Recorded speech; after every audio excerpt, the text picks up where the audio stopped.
Hey boys and girls, Mrs. McGilvery here, coming at you with a reading lesson. I wanted to introduce a story to you today. This is one of my most favorite books, and I think when we're done reading, you'll know why. This book is called The Old Woman Who Named Things. It's a book about friendship, but this friendship book is different than all the others we read this year. Most of our friendship stories have been about children who are friends and play together. But in this story, this old woman no longer has any friends anymore. Let me read to you what the back of the book says so we can have a little sneak peek of what's coming up. How does an old woman who has outlived all of her friends keep from being lonely? By naming the things in her life that she knows will never go away. Things like her house, named Franklin, and her bed, named Roxanne. Then one day, a shy brown puppy appears at her front gate. If the old woman is too friendly, the puppy might want to stay. And then she'll have to name it. She can't risk that. So she tells it, "Go home." But this happy puppy has other ideas. Oh my goodness, I'm thinking all kinds of things about the puppy. I want to know, what are some things that you're wondering about the puppy? Can you hit pause and discuss those out loud? Come back and hear my story by hitting play when you're ready. Let's go ahead and begin. The Old Woman Who Named Things, written by Cynthia Ryland, illustrated by Catherine Brown.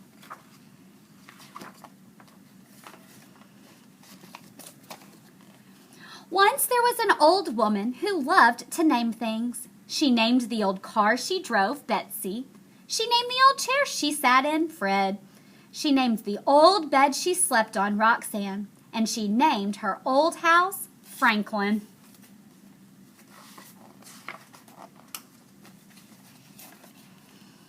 Every morning she would get out of Roxanne, have a cup of cocoa in Fred, lock up Franklin, and drive to the post office in Betsy.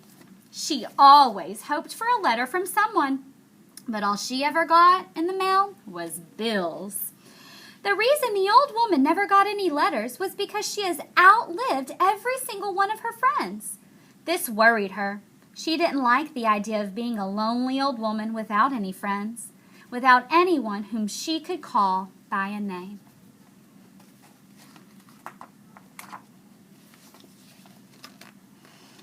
So she began to name her things, but she only named those things that she knew could never outlive her. Her car, Betsy, had more get up and go than anything around. Her chair, Fred, had never sagged a day in its life. Not one creak or moan had she ever heard out of her old bed, Roxanne.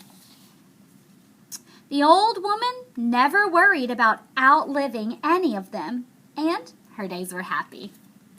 Boys and girls, why does the woman name some of her things? Can you hit pause and discuss why she's naming the things in her life? So I know that the old woman is naming things because she doesn't want to say goodbye to anybody else. She's so old, and she has had to say goodbye to so many people in her life who have died and passed away before her. She's tired of saying goodbye, so if she names her things, I don't think she'll ever have to say goodbye to them. They'll be around even when she's not.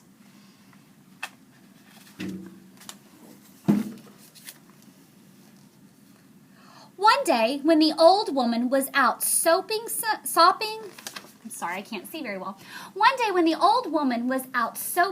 mud off of Betsy, telling her that Franklin wouldn't want to be seen with a car that didn't keep its bumpers a little bit cleaner, a shy brown puppy came up to the old woman's gate.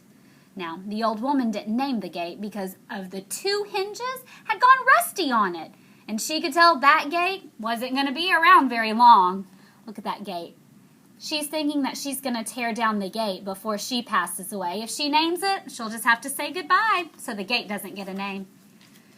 The shy brown puppy wagged its tail. It looked a little hungry. The old woman stood beside Betsy and watched the puppy for a while. Uh-oh. What do you think the old woman thinks? Listen to what she says next. She says. What is she thinking? Why is she saying, Do you have any ideas? Think about what you've already heard from the story, all the clues the authors told you. Plus, think about your schema, all the things you already know. Can you put them together and decide why she's saying, What is she thinking when she sees this puppy? Let's keep reading to find out. I'm going to try to show you the pictures like this while I read. Then she walked into Franklin. She got a chunk of ham from her refrigerator and came back outside. Why in the world would she go get a chunk of ham? Did you say to feed it to the puppy? Let's see. The old woman gave the ham to the hungry puppy and told it to go home. She told it that Betsy always made puppies sick and Fred never allowed puppies to sit on him. And Roxanne wasn't wide enough for a puppy and an old woman to fit on. And besides, Franklin couldn't tolerate dog hair. So the puppy went away. Sounds like she made up a lot of excuses as to why that puppy couldn't stay. There wasn't enough room in the chair. The bed wasn't wide enough. Oh, and puppies made Fred sick even. Do you think these are the real reasons why she doesn't want the puppy to stay? I remember from earlier in the story, she didn't want to ever have to tell anything else goodbye. My guess is that she doesn't want to tell this puppy goodbye either. That might be too hard for her. Listen to what comes next. But the next day, the puppy was back. The old woman was sitting in Fred, reading a book on everlasting flowers, when she saw the puppy through her window. Go home, she called to the puppy. The puppy wagged its tail when it saw her. Go home, she called again. But the puppy just kept wagging. The old woman noticed that it still looked a little bit hungry. So she went to the refrigerator. She gave the puppy a hunk of cheese and 2 biscuits. Then she told it to go home.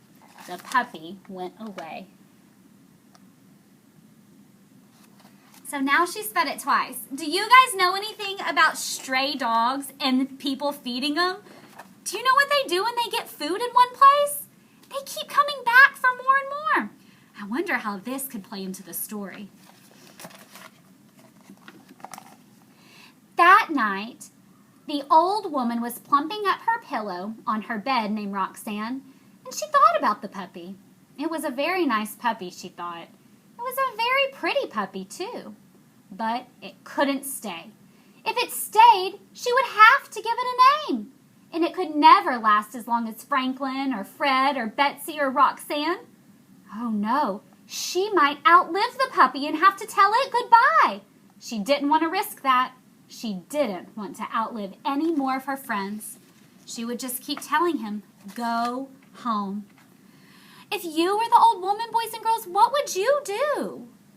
Would you take the puppy in, give him a name, and just pray that you don't have to tell him goodbye? Or would you keep pushing him away like the old woman's doing? Think about what you would do if you were her and explain why. You can hit pause to discuss that, and when you're done, come on back and hit play. I love this illustration. Look how pretty. Her garden is so pretty. Every day, the shy brown puppy came to the old woman's gate, and every day she fed it and told it, go home. Always it went away, but always it came back the next. This went on for many months, and the puppy got bigger and bigger, until soon it wasn't a puppy anymore. Do you see how much he's grown? He's not a little guy anymore. He had grown into a big dog, and it was still a dog with no name. In all this time, the old woman had gotten a new dresser in her room. She had named it Bill. She got a new wheelbarrow for her garden. She named it Francine.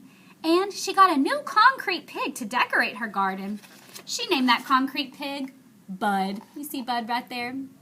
He's a statue and a bird bath. But the dog that she faithfully fed at her gate every day still had no name. Since it had no name, the old woman didn't have to worry about outliving it. And she thought herself of being pretty clever for thinking of this. How do you think the relationship between the lady and the dog is changing? She might not have given him a name, but she sees him every day. She takes care of him every day. She's even on the lookout for him every day. How would you feel about something that you took care of and saw every day? Would you feel close to it as time went on? I bet the old woman is starting to feel a relationship for this dog. She's feeling close to him. Look at her. She's sitting by the window. Why do you think she's sitting out the window? Her face looks a little sad. Can you think of a reason why she might be feeling this way? Listen and let's see if you're right. Then one day, the shy brown dog did not come to the old woman's house. She sat in her chair named Fred and watched the gate all day long, but the dog never came. The old woman felt sad. The next day again, the dog did not come. The old woman drove Betsy around town looking for the dog. She did not find it. The old woman felt sick and even sadder. Can you imagine not being able to find something or someone that you care about and take care of? I imagine that's how the old woman's feeling. She makes a phone call. The following day, when still the dog did not come, the old woman knew she had to do something. She picked up her telephone and she called the dog catcher. Boys and girls, do you know who the dog catcher is? Sometimes we call the dog catcher the pound. It's people who drive around streets in neighborhoods and cities, and they pick up any dogs that are stray and don't have a home. She's hoping that maybe the dog catcher has seen her dog. She says, "Have you caught any shy brown dogs?" The old woman asked the dog catcher. "Ma'am, we've got a whole kennel full of shy dogs," said the dog catcher. "Was yours wearing a collar with a name on it?" "No," said the old woman sadly, and she hung up the telephone. Take a moment, boys and girls, and think about why was the old woman sad when the dog catcher asked her if this dog was wearing a collar? Do you think maybe she's feeling like maybe she should have named it after all? Do you think she's feeling like if he had a collar, maybe he could be reunited with her? I think this is making her upset. Can you make a prediction about what she's going to do next? Think about what can make sense in the story. The old woman sat and thought about the shy brown dog who had no collar with a name. Wherever it was, no one would know that it was supposed to come to the old woman's gate every day. No one would know that she was supposed to feed it and tell it, "Go home," every day. No one would know that things were supposed to be this way in her life. The shy brown dog had no collar and no name, and no one would ever be able to know these things about it. The woman made a decision. She locked up Franklin, her house, and drove Betsy right down to the dog catcher's kennel. She said to the dog catcher, "I've come to find my dog." He asked her what color it was. "It's brown," she said. He asked her how old it was. "Oh, about a year," she thought. Then he asked her what its name was. How would you respond if you were the old lady? The old woman thought for a moment. She thought of all the old dear friends with names whom she had outlived. She saw their smiling faces and remembered their lovely names. She thought of how lucky she had been to have known all of these friends. She thought what a lucky old woman she was. "My dog's name is Lucky," she said.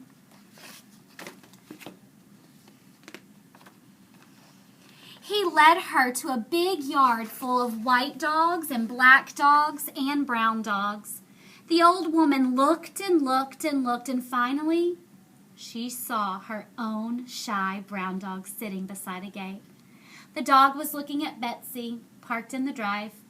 The old woman called out, "Here, Lucky!" And at the sound of her voice, that shy brown dog came running. From that day on, Lucky lived with the old woman, and he always came when his name was called. It turned out that Betsy didn't make all dogs sick, and Fred was happy to allow a dog to sit on him. Franklin really didn't mind a little dog hair on him either. And every night, Roxanne was sure to make herself plenty wide enough for a shy, brown, lucky dog, and the old woman who named him.